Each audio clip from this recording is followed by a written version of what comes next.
Bonsoir à tous. Bonsoir. Bon, on va faire un petit débrief vite fait parce qu'il n'y a pas grand chose à dire.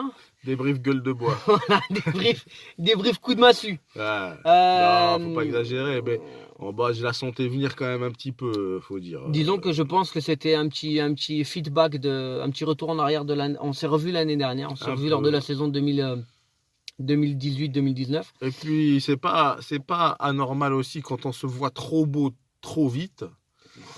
Eh ben, je pense que là, c'est quand même une leçon de réalisme et une leçon de modestie qui fera, je pense, pour moi, je pense qu'elle va faire plus de bien que de mal. Je l'espère. Enfin, on l'espère aussi. Bon, on a l'habitude de faire top flop. Alors là, on va faire très très simple. Enfin, je pense On va qu'on faire flop, flop. on va faire flop flop. Pour moi, il n'y avait aucun joueur qui sortait du lot. Ouais. Nous, on était Camara un peu. Moi, je trouve. Camara un petit peu. Un Bon, il était moins bon que d'habitude, un petit peu. Tous étaient moins bons. Beaucoup d'erreurs qu'on n'avait jamais vues depuis le début de la saison. Erreur d'amateur. Voilà. Autant de la part de Valère Germain, ça me dérange pas du tout, ça me surprend pas. Mais de tout le monde, voilà. On sent un Benedetto qui a lâché, manque de confiance. Mauvais choix. Mauvais choix. Et bon, après, tout le monde, enfin, on va pas se leurrer, tout le monde a été nul. Après, le coaching. Coaching bizarre. Bizarre, on a une équipe qui est nulle. Bon, certes, on a droit qu'à 3 changements, mais pour moi, les changements doivent être faits à la 60e quand tu vois que quand il rentre en deuxième mi-temps. C'est vrai que d'habitude, on a l'habitude de se transcender à la mi-temps. Là, on l'a pas fait, donc à la 60e, il fallait. Et puis en même temps, quand tu as le numéro 9 international. Ah oui, Germain, excuse-moi. Voilà, Germain, si tu vois cette vidéo, j'ai vu ta conférence de presse, j'étais obligé de me la repasser 3 fois. Je l'ai raconté à mon collègue. Mon collègue, il m'a pas cru. Il me l'a montré. Je lui ai montré. Il y a un extrait, tu m'as dit que t'étais genre, t'avais le potentiel d'un 9 international.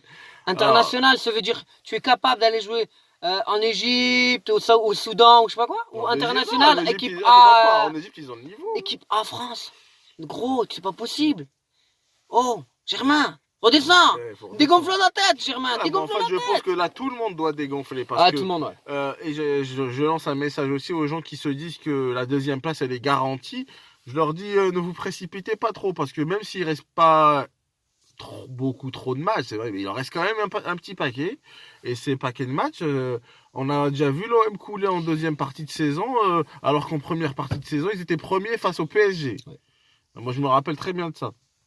Donc de là à me dire que c'est garanti, je suis pas persuadé, moi. Alors, moi, je vais vous dire autre chose. Moi, j'ai fait partie de ces gens-là qui venaient pour fêter un petit peu cette deuxième place ce soir. Ce soir, le stade plein à craquer, les rues, ça klaxonnait, les gens dans les bars, les restaurants. Très motivés. Plein à craquer. On était là pour fêter cette deuxième place ce soir. C'est-à-dire, c'est vrai que mathématiquement, c'est pas gagné, mais si on gagnait ce soir, on conservait un matelas confortable.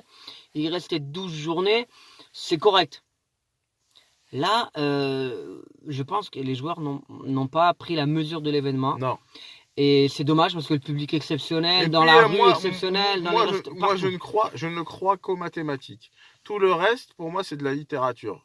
Le reste, c'est quoi? C'est-à-dire de se dire que on a un matelas confortable, d'accord, mais en même temps, quand tu as un matelas confortable, mais que tu as un banc très peu garni, et que tu n'es jamais à l'abri d'une blessure non plus, parce que si tes maîtres à jouer comme des Payet et compagnie se reblessent, tu verras comment tu vas galérer face à quelques équipes. Donc, les gars, moi je souhaite qu'on soit deuxième. Vous m'avez donné tort, les gars, c'est pas cool. Mais on va y croire, mais quand même, je pense que ça va faire du bien. C'est-à-dire qu'à un moment donné, vous allez rejouer avec la peur au ventre, c'est mieux un peu. Avec la peur de. Il n'y avait pas de grinta, il n'y avait rien que des mauvais choix. Ouais, pas genre je joue facile. Enfin, tactiquement, on n'était pas placé. Enfin bref, on a été nuls, ça arrive. Malheureusement, ça arrive au Vélodrome, c'est plus embêtant parce que vraiment, vous auriez, enfin pour ceux qui. Et puis message au coach aussi, quand tu perds 75 minutes avec Germain en attaque, Germain qui perd tous les ballons, perd tous les duels, il réussit 2-3 trucs directs, tous les journalistes l'encensent comme si c'était Ronaldo, alors que le reste c'est trop faible. C'est trop faible parce que la semaine dernière, il fait une passe décisive, c'est bon, c'est devenu le Germinho, quoi. Non, ça suffit, quoi. Un attaquant, s'il ne fait pas de passe décisive, qu'est-ce qu'il va faire?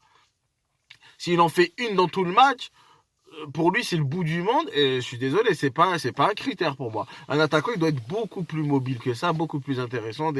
Mais bon, on se le coltine parce qu'on n'a pas un bon garni. Mais par contre, quand t'as Ake qui montre certaines bonnes choses et que t'as Germain qui ne montre jamais rien, je vois pas pourquoi tu le fais rentrer Germain et tu fais pas rentrer Ake.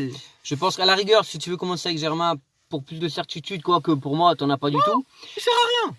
Mais à la 60e, tu fais rentrer le petit Ake. Moi, tu m'aurais mis 10 joueurs face à 11 joueurs, c'était pareil.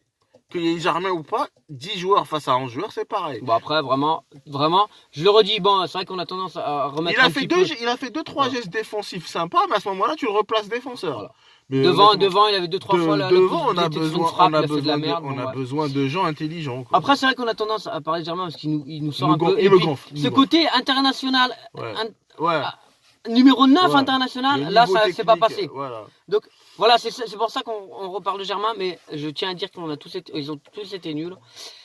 Enfin, et bah voilà, bon bah tournons la page. Allez, on va rebondir. Voilà, J'espère qu'on va rebondir. Je pense que Villas-Boas va faire les bons choix, il va bien leur parler. Ouais. Les joueurs vont se parler dans le vestiaire pour dire ce qui n'a pas marché. Ils vont se regarder dans les yeux et se faire des reproches qu'il faut.